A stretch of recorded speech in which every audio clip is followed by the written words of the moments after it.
আজকের রেসিপি জলপাই আচার। আসসালামু আলাইকুম এভরিওয়ান। জলপাইয়ের শেষ সময়ে জলপাইয়ের আচার তৈরি করে সারা বছর সংরক্ষণ করে রাখবো।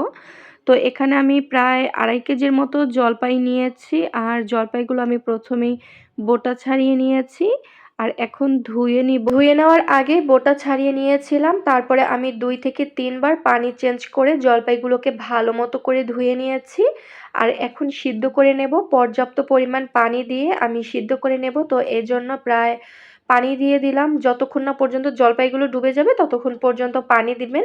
এতে যতটুকুই পানি প্রয়োজন হোক। তো ১০ থেকে ১৫ মিনিটের মতো হাই হিটে সিদ্ধ করে নিলেই কিন্তু জলপাইগুলো সিদ্ধ হয়ে যাবে। জলপাই সিদ্ধ হতে বেশি সময় লাগে না। দেখতেই তো পাচ্ছেন ফেটে গেছে।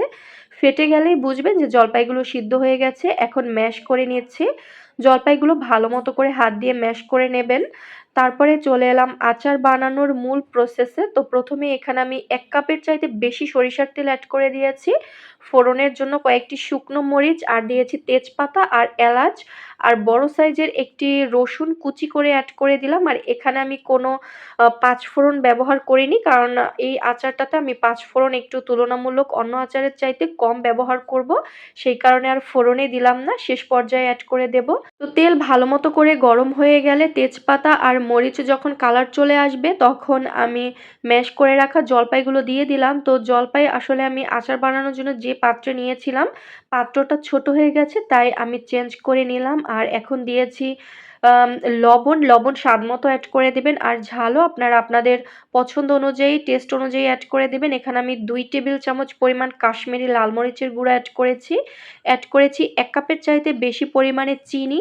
আসলে মিষ্টি আপনারা আপনাদের টেস্ট অনুযায়ী অ্যাড করে দেবেন, মিষ্টি আর ঝাল।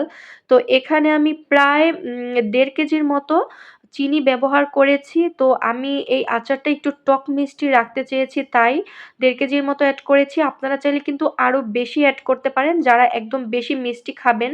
তো মিষ্টি আচার আমি অলরেডি বানিয়েছি, তাই আমি একটু টক মিষ্টি করে বানাচ্ছি।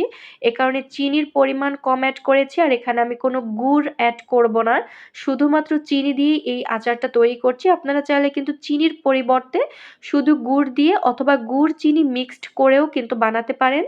আচার বানানোর শেষ পর্যায়ে চলে এসেছি। আপনারা তো দেখতেই পাচ্ছেন কথা বলতে বলতে কয়েকবার আমি চিনিও দিয়ে দিয়েছি। আর শেষ পর্যায়ে চলে আসার পরে আমি ২ টেবিল চামচের মতো সাদা সিরকা দিয়ে দিলাম। সিরকা দেওয়ার কারণে কিন্তু সারা বছর সংরক্ষণ করা যাবে।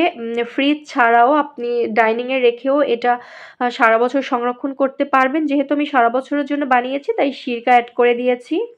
আশা করছি রেসিপিটি আপনাদের কাছে ভালো লেগেছে। আজকের মতো বিদায় নিচ্ছি। সবাই ভালো থাকুন। আল্লাহ হাফিজ।